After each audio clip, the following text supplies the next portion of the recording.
Memories.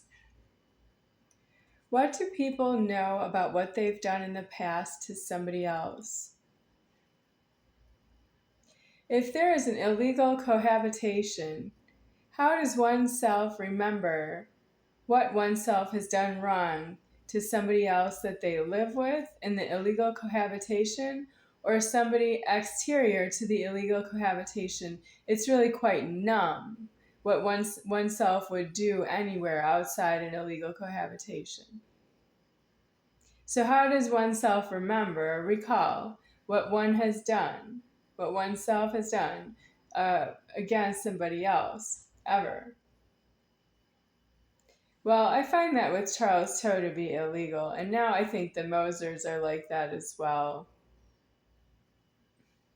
Elsewhere, I used to say that my mom doesn't know how to make an apology to myself. She doesn't know how to be good to myself because she lives in my housing. She's nicer to the mailman than she is to myself.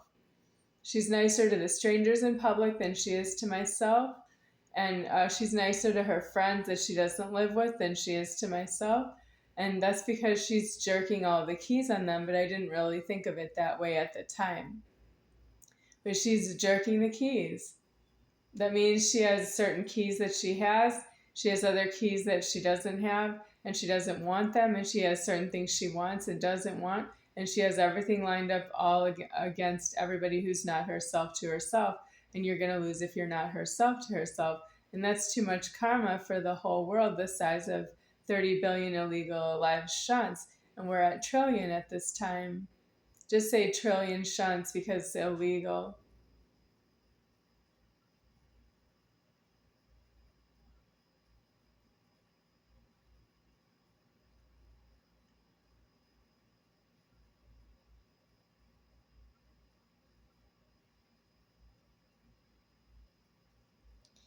Well, Charles Toe is an illegal alive shunt of a sex offender named Charles Toe. Charles Toe is a sex offender over and over and over again. He's so mean. And he always tells me about how he doesn't like me personally. Yep, and he's a sex offender to myself, and he doesn't like me personally, and he wants my cooperation. And if I don't like it, I can get out of but I don't have Alive that way. He just talks right over Alive and puts Alive right outside. And then he doesn't have Alive that way. So he's a tremendous sex offender like I've never seen in myself as God. Nope, and he's right to myself as sex offender because nobody tells him to stop, and they all know that he's doing it, but they don't. Because in the end, I have disclosure of sexual abuse is going to be elsewhere. It's true that no one will remember at that point what they thought of when they were alive, but they're going to be put into criminal liability that they knew and that they left him alone.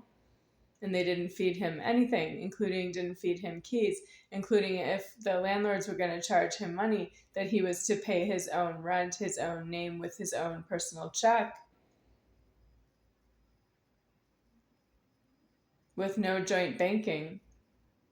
Well, I can't help it. This is all going to Superior Founder Creation Court because it's where court is going to be created for the creation, and it will move in front of me that I will see that people knew or didn't know and what they say about it. And when it's done, it's going to come to that everything is God, really, and that he's just a low God and he doesn't afford himself and he's not excused. He's malicious and mean, and he's trying to get away with that he didn't stab me with a knife. I don't believe you. I'm still not done with Alive. It's still threatening me that I could get stabbed with a knife. The pepper spray has been fired. I have been hit in the face, and I've been punished more in the sexual abuse than elsewhere, as though it's easier, and I don't think it's free at all.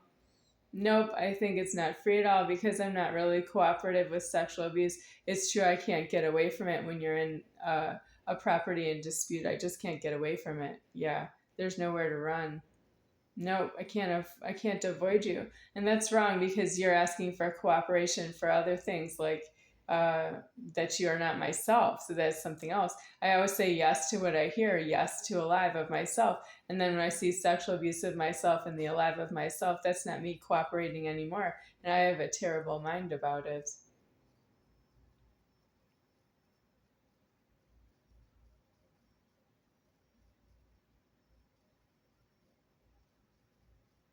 So, what I bring up sexual abuse about is, what if you're a sexual abuser and you hurt somebody and you don't know how you hurt them? You don't know what it means to them that they're hurt. You're not themselves ever, so you don't know that. And then you don't know what God thinks about you and you don't care because you're still threatening somebody. You're still in the threatening of the door locking.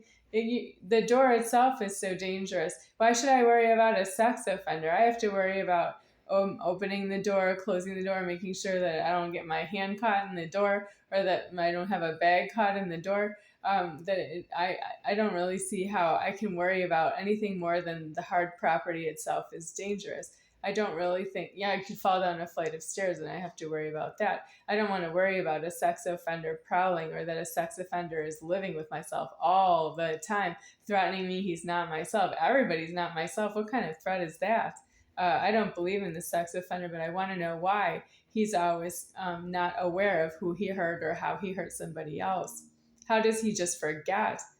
How does he forget how many times he's in the wrong? How does he forget who he hurt is and is himself in the wrong? How does he forget uh, that he's mean? His words are mean. How can he forget that he was wrong and then be really nice after that and want to be treated very respectfully and calmly as a member of society? I don't know why you aren't just in prison. Why do you even do that kind of abuse if you're not going to prison? Who is this creator down here? Is he a drop of the creator that's inside of a body that's made by Supreme, that creates the food and creates the buildings and creates the cars? Then there's something inside the body that creates the body to be something that doesn't fit in society, that doesn't fit in the property in dispute, that doesn't fit in homeless, it doesn't know how to go to jail, it doesn't know how to die. What is that? And then it makes more bodies and the Supreme just lets it do that.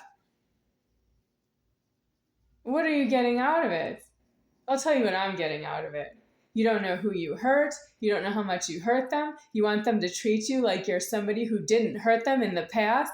You want them to have no memory of it. They want you to have no memory of it. Mm-hmm. And the cars keep speeding by. The time keeps ticking on. That's what I think of being alive in this world.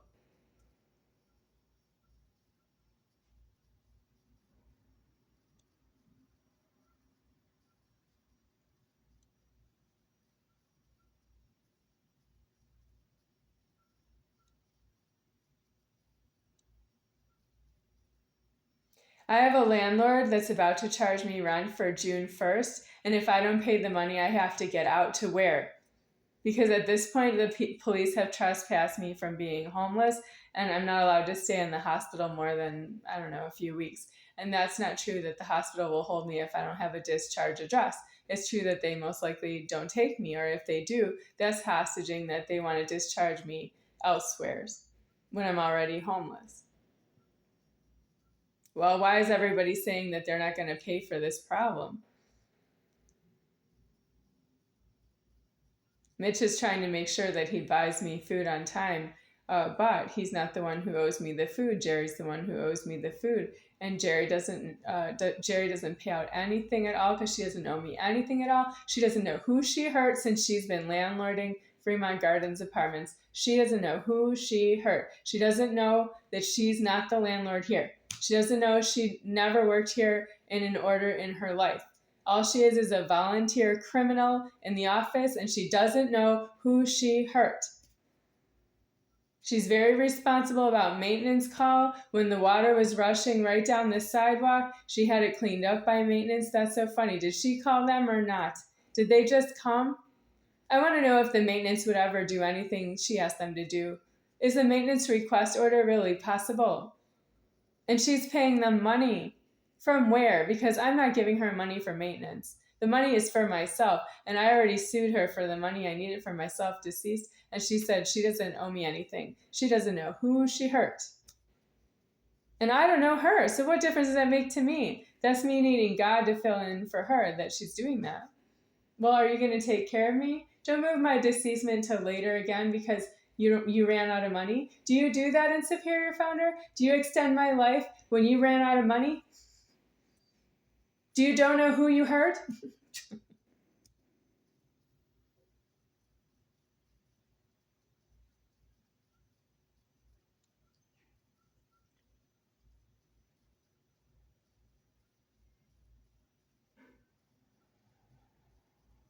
Before I sound like a blasphemy because I'm talking to the God above myself, I am none higher than me deceased right here, but I don't see God because I have a head. I don't see God the way He is Himself. I just see something or another about my life that's going low. I want a higher existence, and I want it now. All right, how about in a week?